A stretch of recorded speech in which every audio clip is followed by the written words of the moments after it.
Hey guys, Jengar here. Welcome to today's realistic review in which we are taking a look at the Israeli P-51D-20 NA sitting at 4.3 battle rating. After the S199, hopefully we'll get something better in this tree, right? Yeah, this is a Mustang. You know what a Mustang is.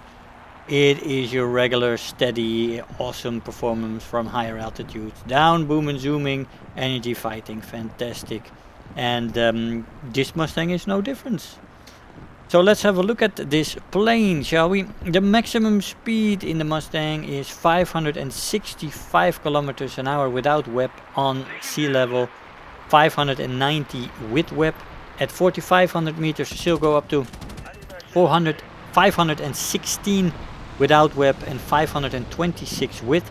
And finally at 6,500 meters you can take her to 466 without WEP and 487 with WEP. Now these speeds are in indicated airspeed without Mach. These are good speeds, by the way. At 4.3 battle rating this is a fast plane on all altitudes. And yeah, it's great. And in a dive as well. The top speed in a dive is 858 kilometers an hour before she redlines, and 900 plus before she rips apart. I cannot rip this plane, and I think you would have a hard time with it as well. If you're in a dive, even a steep dive down to ground level, the acceleration starts to slow down at a certain point and you'll be hard pressed to reach 900 or get over it and rip the plane. So I have not managed to do that, and obviously it is very difficult to rip the D20. So that's a good thing. It is very good in the dive, of course, with the performance. Ideal handling as well. The control stiffening, this is not really present. It only gets better with speed when it comes to roll rate. You start off in this plane with an average or below average roll rate to about 400 kilometers an hour. And after that it starts to become good. Above 500 kilometers an hour you have good to very good roll rate, and that window goes to 700 or something, and it doesn't become much worse at that point. So it is very good in the roll rate when it's fast, and it doesn't have any compression because it only gets better with speed. So there is that. Just at the end there where you cannot get any more acceleration out of the plane at the end of the dive, so it's also hard to rip this plane, which is great.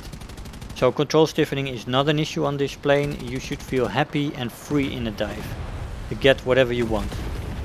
The stall speed in the plane is 135, which is it's okay. It's not bad. It's not very good either. It's just somewhere in the middle, about average, I would say. Firepower in the plane is good. You are running with 6 M2 Browning machine guns, 2 of which have 500 rounds per gun, the inner pair. And then you have the 2 outer pairs with 270 rounds per gun. In total you have 6 guns. And in the end you will be shooting with 2 guns.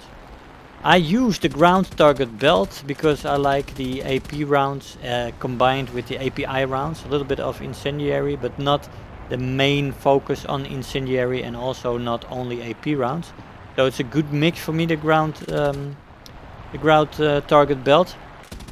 But also very usable and valid to use are the universal belt, which is, compared to the ground target belt, has a little bit more incendiary rounds. You will have more fires there. You have the tracer belt with the regular tracer belt, which can also get you. It has a little bit of everything, so it can get you fire and so forth and so on. And the stealth belt, which has AP rounds combined with incendiary belts, which is also very nice to have. So those 4 belts are all viable and valid to use, and can be quite effective. And I think it's personal taste to what you would prefer. I think in the end, if I would fly 50 cals a lot, I would prefer stealth because of the surprise factor, which is always good. And with the amount of ammo on this plane, you can spray a little as well if you want. But all in all, there is a lot of belts on the P-51 that are very good and viable. Now there's also some bombs and rocket options on this plane, and combos between the two. You have 250 pound bombs, 500 pound bombs, 1000 pound bombs, and combinations with 6 rockets, I believe. So you have some nice combos for ground pounding then, and then you have the 50 cals to finish it off if you want to go 100% ground pounding. It's a good plane to do that. So ammo loads are very good in this plane. Good firepower, awesome. Now the performance in this plane is also quite high. Acceleration in a straight line is good, and in a dive it's great. There's a distinct difference there. In a dive this plane is awesome. I think it has to do with the wing design as well. Very low drag, especially in the beginning. And I'm not quite sure what happens there at the end, but at the end of the dive, at the lower ends of the dive, the acceleration definitely goes down. But it might be intended, I don't know, has something to do with the design. But all in all, the acceleration in this plane in a straight line is good. In a dive, it's great acceleration in a dive. The energy retention, both in the horizontal and in the vertical, is excellent. Very lovely, very sleek design, very slick this plane, and it just has low drag when it comes to that.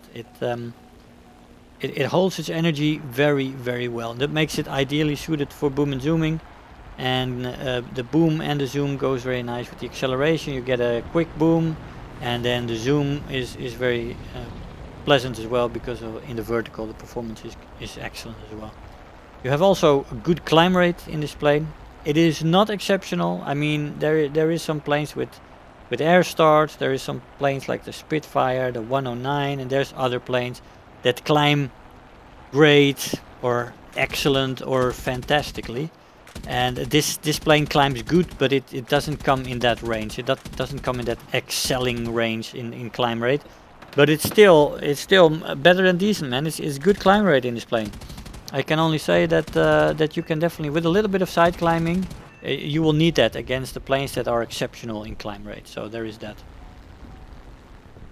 Turn time in this plane is decent and good with flaps. And there is something else for the flaps, of course. You have 740 rip speed, so you can use these flaps even from many dives. If you come from 740, you will not rip those flaps easily. But what you do want to know, that at very high speeds, this plane turns better even than good. But it's only a few turns that are good. 1 or 2 turns that can go to very good, for example. And then you slow down because of those turns, and then the speed advantage that this plane has. When on high speeds, this plane performs better at everything. Roll rate, turn rate. It's just fantastic at high speeds. And that is also true for the turning in this plane. But you can only do that for 1 or 2 turns, where you can surprise somebody. I mean, that's a funny thing to have. Those first few turns can be lethal, and you can finish somebody off that thought that a Mustang couldn't outturn them. And usually they couldn't, but on that high speed, it can. And then especially when other planes are at that speed as well, because they will be compressing much harder than you, as this plane only does better when she's faster, right? So the roll rate is average below 400 and good above 500.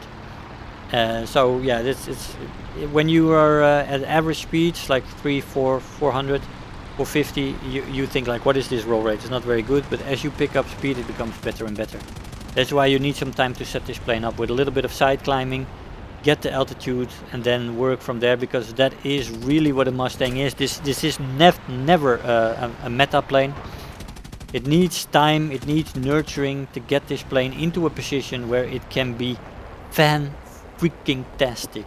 If you get this plane to the highest point of the match, you are the highest plane. This plane is a demon to the enemy team, if used correctly. Man, I've had some great matches in Mustangs, but yeah, you need the time. And unfortunate, Gaijin has reinforced their meta with fast climbing planes being the best, because planes like this with a 25-minute timer, sometimes you need to be patient and you need to be climbing for 8-9 minutes. I'm not joking. But once you're there, you will have a fantastic time. It will be worth it. But with a 25-minute timer, fuck that, man. Shit. I still hate that. It's still one of my... well, never mind. Let's not get into that. Overheating in this plane is very present. If you use web too much, you will lose the engine. And I mean, that's true with any plane, but with this one it happens a little sooner. If you get in the deep amber with this plane one time, you will never have 100% engine power again without overheating it constantly. So it needs constant management, and you need to be careful with that web. That's what you got to know. The overheating is definitely present. Durability in the plane is good. It can definitely take hits and still fly on. It also seems to be very balanced with damage and be able to take you back home, which is a good thing. Now the repair cost is 7,880 Silver Lions, which is below average actually. It's not very good, it's not very bad. I mean, there's some worse planes out there, right? Like the Spitfire we reviewed this week. But yeah, it's definitely below average. There's lots of planes sitting somewhere between 5,000 and 6,000 when it comes to 4.3 battle rating and repair cost. The rewards in this plane for a regular plane are quite good. The research points are 332% and the multiplier for the Silver Lions is 390. That is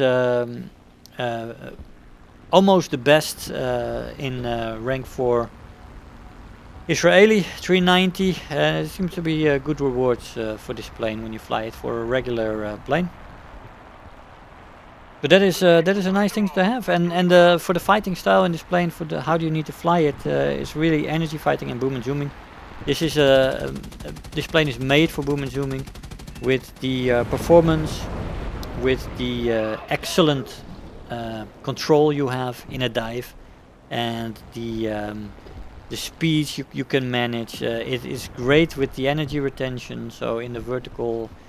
In your zoom climb you will pick back up the altitude that you lost, and this plane, once it is wound up and once you have that position, which does take a while, you will be very difficult to beat if you can perform boom and zooming disciplined and not get yourself lured into turn fighting and stuff like that. But if you have that discipline for boom and zooming, the Mustang is one of the better planes to perform boom and zooming in. She is just that good, and at the higher altitudes the performance is also great. So yeah, it's a plane that is just lovely. I love these kind of planes.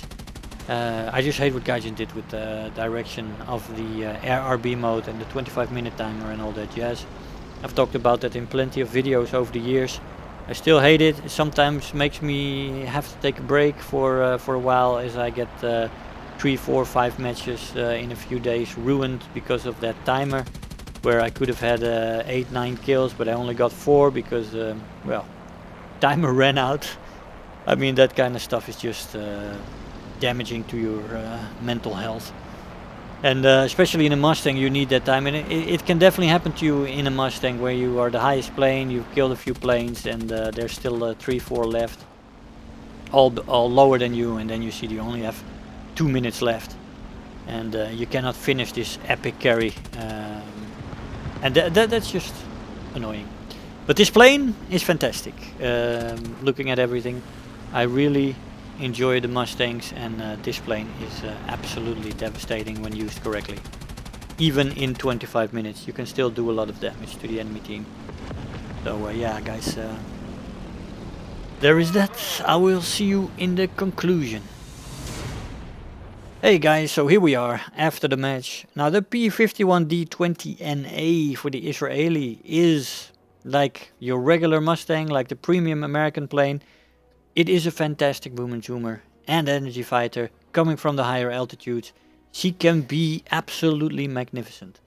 Great ammo loads, great speeds, great control during the dive. It is brilliant, this plane. I love it.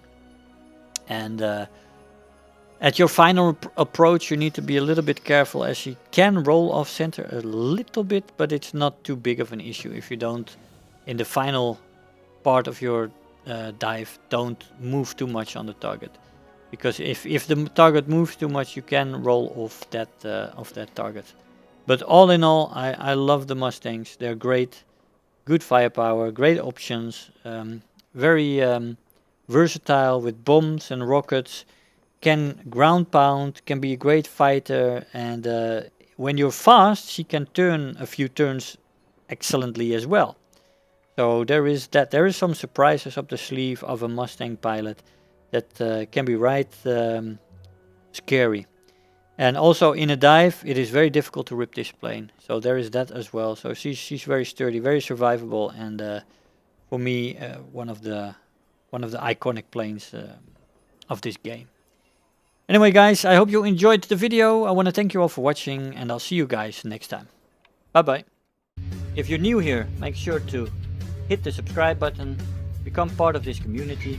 If you are already a subscriber, don't forget to like the video, do leave me a comment, and if you really feel like helping out today, make sure to share the video with your friends and let them know about the channel.